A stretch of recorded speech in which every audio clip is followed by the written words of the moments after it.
Female rap has been on the rise for the past decade, largely in part to the success of rap superstar Nicki Minaj. Nicki laid down the foundation for what would become modern female rap. She is known as one of the greatest female rappers of all time. She is also known as one of the pioneers of over-sexualizing yourself to sell records. While Nicki definitely wasn't the first, that was Lil Kim or possibly even an artist before her. Nicki definitely made raunchy female rap mainstream pop. Lil Kim walked so Nicki could run. While Nicki is responsible for giving female rappers a platform, she is also responsible for influencing the current generation of female rappers, women who focus more on selling their beauty than actually selling music. Although Nicki too relied on sexualizing herself quite a bit, in her defense, she could actually rap and has made several hit songs. But nowadays, music seems to come second when it comes to the current female rappers. It's like these women make the songs just to make a music video that promotes their OF content. Female rappers aren't selling music anymore,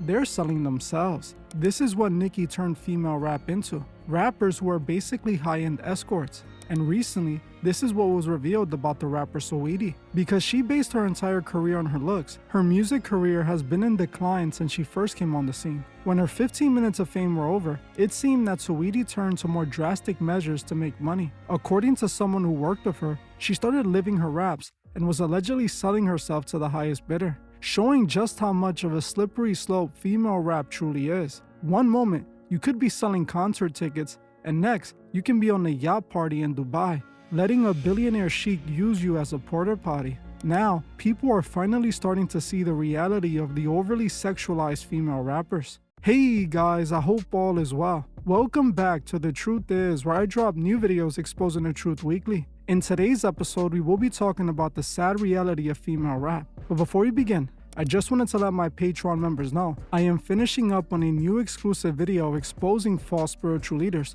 who are really occultists. If you're one of my members, you're not going to want to miss this one. You can expect that video in the next few days.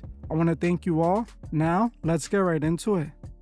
Believe it or not, female rap did not start out the way it is today. When female rappers first started to gain recognition, it wasn't because of how attractive they were, but because of how talented they were. MC Sha Rock is widely considered as the first female rapper and MC in hip-hop history. She is commonly referred to as the mother of the mic for her pioneering role in the male-dominated early hip-hop scene in the Bronx during the late 1970s. Her style, which included the innovative use of an echo chamber effect, influenced notable male rappers like Run DMC. MC Sha Rock did not have to over-sexualize herself to sell records. Instead, she was recognized for her lyrical skill and pioneering presence in a male-dominated environment. Sha Rock earned her respect through her ability in rap battles and performances, holding her own against male MCs. Her groundbreaking work established a path for subsequent generations of female hip-hop artists, such as Queen Latifah and MC Lyte. These women took female rap and made it bigger than anyone would have ever imagined back in the 80s. But even with all that success artists like Queen Latifah and MC Lyte were having, female rappers were still seen as second to male rappers.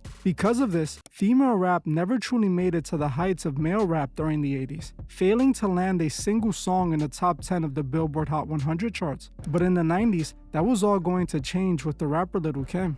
Under Biggie's guidance, Lil Kim was going to change female rap forever and birthed a new archetype of female rappers. In 1994, Lil Kim met Biggie, who was an up-and-coming rapper in the neighborhood. Biggie was initially skeptical of Lil Kim as he thought she was too cute to know how to rap. He didn't believe she actually had talent, but to his surprise, he was quickly impressed after hearing her freestyle. Biggie took her under his wing and started molding her into a rap star. While Lil Kim was a skilled rapper, Biggie felt she was still missing something. He noticed she kept trying to rap and look like the guys. This is what female rappers commonly did during the 70s and 80s, and Biggie felt this was hindering her ability to stand out from the rest. So he encouraged her to lean into her sexuality with her rapping style and persona, turning Lil Kim into the first raunchy female rapper ever. When Biggie blew up, he brought Lil Kim with him. When she first debuted, it didn't take long for her to become an overnight sensation. Her songs were raunchy and explicit. She was saying things that no female rapper had said before, making songs about hooking up with men and doing all types of scandalous things. Because of this unheard style, she blew up after her standout performance with Junior Mafia. Her success was quick and impactful, especially for a female rapper at that time. She wasn't only selling music, she was selling her beauty. This technique proved to be successful when in 1997, she landed her song Crush on You at the 6th spot on the Billboard Hot 100. She was the first female rapper to have 3 consecutive #1 singles on the Billboard Hot Rap track chart. Her debut album Hardcore had the highest ranking debut for a woman rapper on the Billboard 200 chart at the time, cementing her presence in hip-hop and changing female rap forever. After Lil Kim, women trying to be rappers didn't want to look and sound like Queen Latifah anymore. They now wanted to be like Lil Kim, who embraced her beauty and said whatever she wanted in her songs. Lil Kim's impact would be seen for years to come. After Lil Kim, almost every female rapper was molded after her archetype, influencing many successful female rappers like Missy Elliott, Eve, and Trina. But none of these women would reach the level of success Nicki Minaj made it to. Nicki, just like many other female rappers who came before her, was directly influenced by Lil Kim. Although they eventually had beef and don't like each other, Lil Kim's influence on Nicki Minaj's music and persona is undeniable. Nicki was the new Lil Kim. She was better, younger, and more importantly, infinitely more successful than Lil Kim. Just like Kim, Nicki was a raunchy female rapper who didn't care about boundaries. While Lil Kim showed off her body and rapped extremely explicit lyrics, Nicki Minaj took that archetype to a new degrading low and did it all on a mainstream pop level. Nicki wasn't just hip-hop, she had become a pop superstar and brought this female archetype to the mainstream. Just as Lil Kim had changed female rap in the 90s, Nicki did it in the 2010s, molding just about every female rapper that came after her. Without Nicki Minaj, there is no Cardi B, Megan Thee Stallion, Ice Spice, or Sexy Red. But since Nicki had already taken this raunchy persona to maximum levels, the women who came after her had to go to even new extremes to top that, which not only destroyed female rap, but also the generations of women influenced by these stars. Female rappers quickly realized that just being raunchy and edgy wasn't enough anymore. They had to become as close to what they were rapping as possible, which we saw unfolding starting in the 2010s. In the late 2010s, we saw the rise of rapper Cardi B. The first female rapper who was previously a pole dancer ended up becoming one of the biggest mainstream female rap superstars ever after dropping Bodak Yellow. Following in Nicki Minaj's footsteps, Cardi embraced her promiscuous past and channeled it in her music. Unlike Nicki though, Cardi had actually lived her raps. She was actually in the club doing all types of degenerate acts to make some money. This gave her a level of authenticity that no other female rapper had achieved at the time. It was like the drill era for women rappers. Cardi was really out there selling herself, not just rapping about it. Soon, Cardi was becoming the biggest female rapper out there, following the same gimmick started by Lil Kim and further popularized by Nicki Minaj. Because Cardi was actually what she painted herself as, the fans couldn't get enough of her. And she had set the bar a notch higher that the new women on the rise had to live up to. This led to the rise of rappers like Megan Thee Stallion, The City Girls, Sukihana, and the worst of all, Sexy Red. While Nicki and even Lil Kim used their beauty to enhance their music,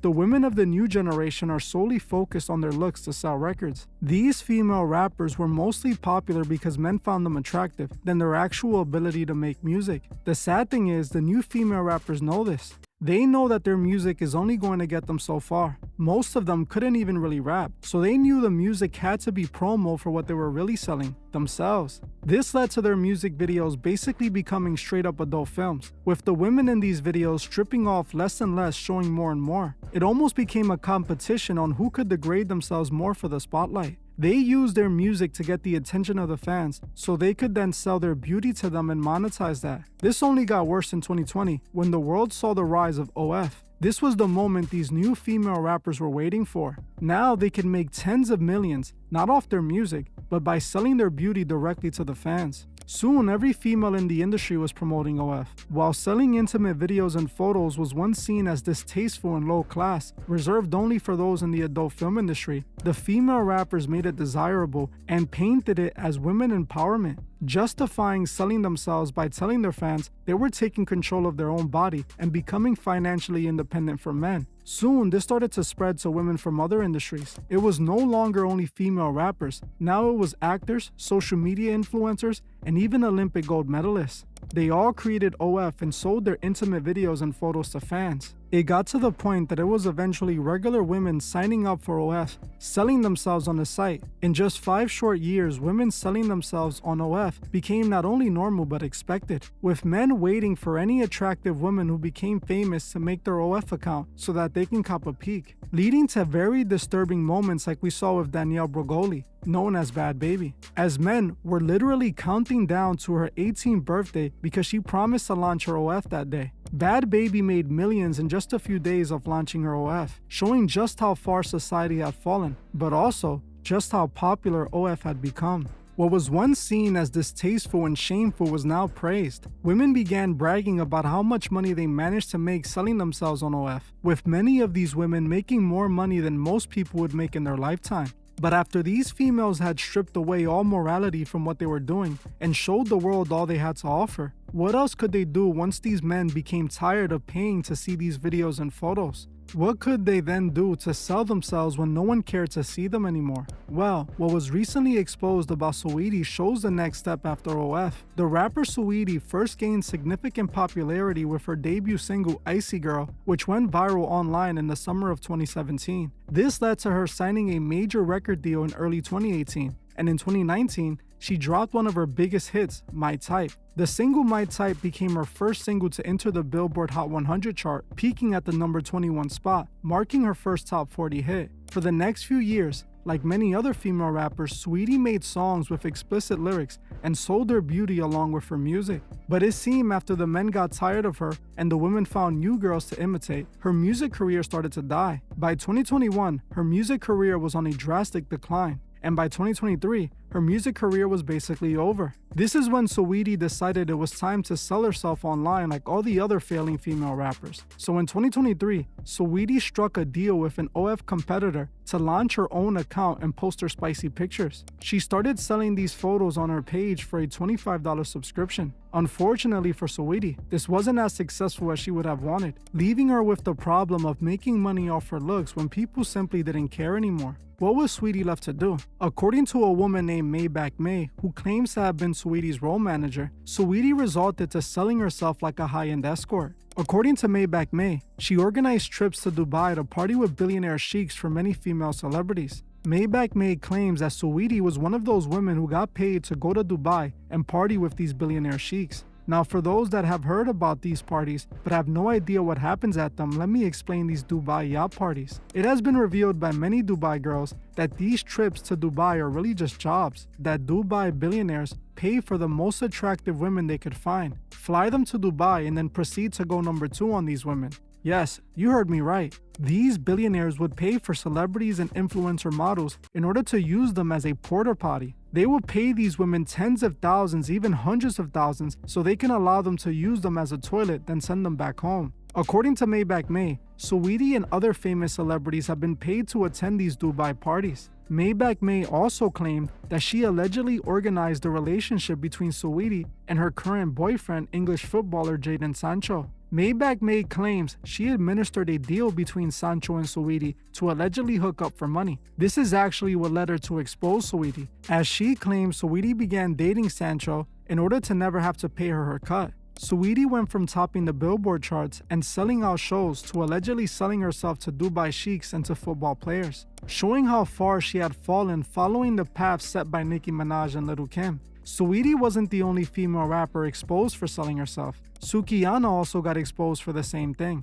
Sometime back, the rapper 6ix9ine claimed that Sukihana was just like Saweetie, selling herself to whoever would buy it. When Sukihana was asked if this was true, she confidently admitted it was true, confirming that she did in fact sell herself. You ever sold pussy before though, for real? Like, serious question. Or you just, it makes for good music? Yeah. All these hoes sell, all of them, especially these rap. Like, Saweetie, I ain't even gonna lie, I'm not even trying to be funny or like, Saweetie, people will really do more if you just live in your truth, because a lot of the ghetto girls like me, well, a lot of the girls, black community, everybody, they be trying to get into you, and that the reason why they like double dutch, like they jump in, they jump out, because they don't believe you. So when you be making your they be thinking that you like a fake ghetto girl. And it's just because they can't figure you out. And it's like, bitch, if you selling that ass, you selling that ass, whatever you doing, like, that's what you do. Right. But you just need to say what the fuck you doing, because that little bit of authenticity. While Sukihana seemed to be proud of selling herself, just years before, she had acknowledged that she had sold her soul in her pursuit of fame. In this video, Sukihana could be seen in tears telling the world that she regrets her decision of selling her soul. And I'm sorry for what I'm about to say, but as far as this music stuff, I won't be doing this music stuff anymore. I started this because this was my dream, and you know, I wanted to make sure I could get me and my kids out the hood. It's always been my passion to rap. A while ago, I had signed a contract, and I didn't know nothing about the business or this game out here. And just right now, I'm realizing that I signed my soul. I sold my soul to the devil. I sold my soul to the devil. I signed myself to the devil. I don't even own myself no more. I sold my soul to the mother devil, and I done prayed. I prayed and I prayed and I prayed. You know, it's just like, I don't know if God can get me out of this, you know, and it's just like to the point where I don't even know, like I just want to say I'm sorry to my fans. I know y'all love me. I know y'all believe in me, but I can't. After making this video though, Sukihana didn't stop chasing fame and success. She instead took things even further and saw her rise alongside Sexy Red. Sexy Red is the final form of the raunchy female rapper archetype. Red is beyond explicit and took degrading herself for money to levels unseen before, which, considering everyone we have spoken about today, that is insane. What started with Lil Kim progressed all the way to today, resulting in artists like Sexy Red. This is what this genre birthed, and sadly, it has seriously negatively affected society. In today's world, women are more lost than ever before. While on their path to gain independence and demonstrate women empowerment, they lost their way and became something that goes against everything they sought out to be. While they claim making money off OF was being financially independent because they didn't need men for money, they failed to acknowledge that men were still the ones giving them all that money. They still had to exploit and objectify themselves to make money, making themselves less valuable than they once thought they were. How is a woman's beauty supposed to be cherished when it's being sold on OF for $5 a month? The OF path is a path of moral destruction, a path that female rappers put millions of women on by promoting OF and making it popular. I believe that all of this was a manufactured agenda, an agenda crafted by those who run this world to further desensitize the masses. Those men who run the music industry run everything else, and they use female rappers like Lil Kim to break the mold and push the boundaries of what was acceptable at the time, with each generation of female rapper pushing the envelope further and further, until all morality was stripped away, allowing for rappers like Sexy Red to have a career. Sadly, these women have not only sold themselves out, but also sold out millions of women too, painting a moralist, meaningless life as a great one. This is why more than ever we need God. We need to remember to stay close to His word and remember the path He put in front of us. Don't allow the devil to drag you on a path of self-destruction. Always remember that you're a child of God, and what you choose to do should always glorify Him. Well, I'm gonna end this one here. I want to thank you all for watching, and I'll see you guys in the next one.